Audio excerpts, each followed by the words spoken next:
In the mid to late 80s, if you claimed to be a headbanger and you didn't have this album in your collection, you were a poser. Let's go inside the vinyl. Hey,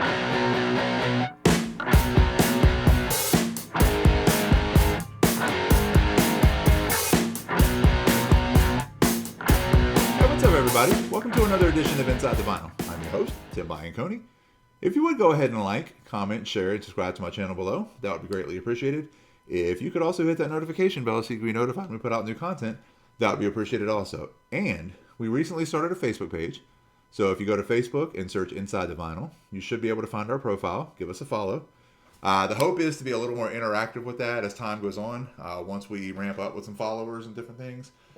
I'd like to really move all of my vinyl stuff, or a lot of it, from my personal page over to the Inside the Vinyl page. And eventually be a little more interactive beyond just posting links to videos and things like that. I'd love to get into more like discussions over albums and different things. So be on the lookout for that as time goes on. But for now, here we are on YouTube. So give us a like and share and subscribe and all that stuff on there. So I want to dip back into my live album series again, and this time talk about an absolute metal classic that I think everybody, when I was in middle school, if you didn't have this album, you weren't shit. And I am talking about Iron Maiden's Live After Death. All right, so there you go. Live After Death front cover, back cover. This is a nice OG 80s version. Before this, I did have a European reissue. I think it was like one of the Sanctuary reissues or whatever. But to be honest with you, it sounded awful. So this one showed up in one of my local record stores, and I snapped it up. And I think I eventually sold the reissue back to one of them. I'm not really sure. But let's talk about this album for a minute. Again, Iron Maiden, Live After Death. Released on October 14th, 1985. It was recorded in October of 84 and March of 85. It was two places, Long Beach, California, as well as the Hammersmith Odeon over in England. I think in London or wherever. It was released on the EMI Capitol label in America. Produced by Martin the Wasp Birch, who of course has production credits dating all the way back to Whitesnake, Deep Purple, Black Sabbath, and so on and so forth. Just an amazing producer. Reached as high as number 19 on the Billboard charts and is currently certified at platinum for sales of 1 million. But if you go to Wikipedia, you can see it's been certified gold or platinum or whatever it is in like so many other countries. So really, really worldwide speaking, a very, very big album, much, much bigger than it is in America, and well deserving. So let's go ahead and take a look at this bad boy. Now, again, being that this is an original issue, one thing that was cool, that reissue I had wasn't a gatefold. It just had everything, like it had like inserts or whatever to make up for what's normally in the gatefold. So it wasn't as cool. The packaging wasn't as cool, and then of course the sound quality wasn't good either. So I'm really glad I have this OG copy. So again, front cover. Back cover, and then if we open up that gatefold, we see a big old picture of Eddie right in the middle, and then a bunch of other live pictures and stuff all the way around. And I got to tell you something, man. I have a 2-year-old grandson, and he loves Eddie. Haven't really gotten him into the band yet, but when I wear my Iron Maiden shirt and I say "Where's Eddie," he knows exactly where it is. We played "Where's Eddie" with all my Iron Maiden records, and he loves it. So I even bought him a shirt for a second birthday that just has like 9 different pictures of Eddie and stuff on it. So really, really cool. So it's fun to be able to do things like that, with your kids and your grandkids. So hopefully I'll get him into the music at some point, but we're not there yet. Anyway, there you go. There's the gatefold. All right, so let's go ahead and take a look. I think I have all the inserts and all that for this record. I don't just mean like the inner sleeves and all that. I mean, I think there's like a tour guide or something like that or something in here, but not on this first one.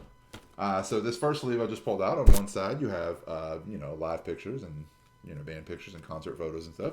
On the back you have actual lyrics, which is kind of interesting. I don't remember too many live albums having lyric sheets, but this one does. All right, and then if I pull the record out, again just standard black vinyl. But let's see here. Let's see. I think it doesn't really matter. Here's side 2.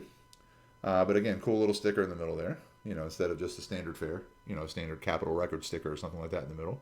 Pretty neat. All right.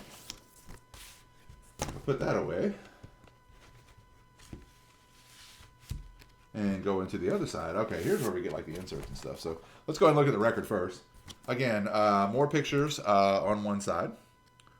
and more lyrics on the other side, as well as some liner notes and some different things. And again, the record, I won't pull it all the way out, but the record looks exactly the same, with the tombstone and everything in the middle of it. It's pretty cool. All right, so let me put that away, and then we'll talk about this this booklet that's in here. Make sure there wasn't anything else. So we'll go ahead and put that up here. We'll put the record up.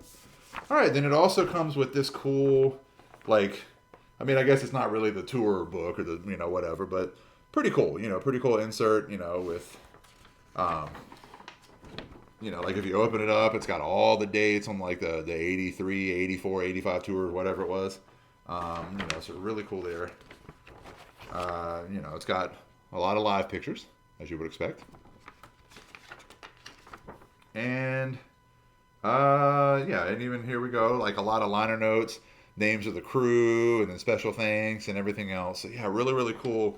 And very reminiscent, if you, to me, of what you would get when you picked up Kisses Alive or Alive or Alive 2. Each one of those had some kind of little book in here about the band or about what was going on or about the tour or whatever. So kind of, definitely a cool throwback to, the 70s live albums and different things. So, great packaging, all that. Again, this packaging is so much cooler than that reissue I had. Now, speaking of reissues, there is a Walmart reissue of this that I don't know how new it is. I mean, I've heard people say that the particular reissue's been out for a while, but it's a gatefold. It's an American version. It's a gatefold like this, but the record is, I think one record is yellow, one record's blue. I might be wrong about that. But it's colored vinyl, but has all the inserts and may even have some extras and stuff like that in it beyond this. So I've been tempted to buy it. It's $50 something. So I'm do I need a second copy of it? And the answer is, do I need it? No. Do I want it? Kinda. So, at some point I may break down and buy one of those. But that's available for you too. And since it's the American version, I would imagine, if it's from Capitol or whatever, I would imagine the sound quality should be really good and remastered and all that. So I don't think I would be disappointed with that like I was with that European reissue I had. So, because I played this, a couple times since I got it. I mean, it just sounds amazing. And just, I've had this on cassette and CD and every other format. And I mean, it's just,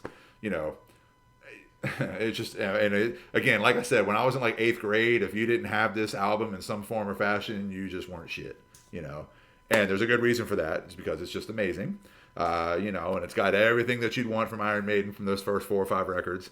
It's got 2 Minutes of Midnight, The Trooper, Number of the Beast, Run to the Hills, 22 Acacia Avenue, Phantom of the Opera. I mean, it just goes on and on and on and on.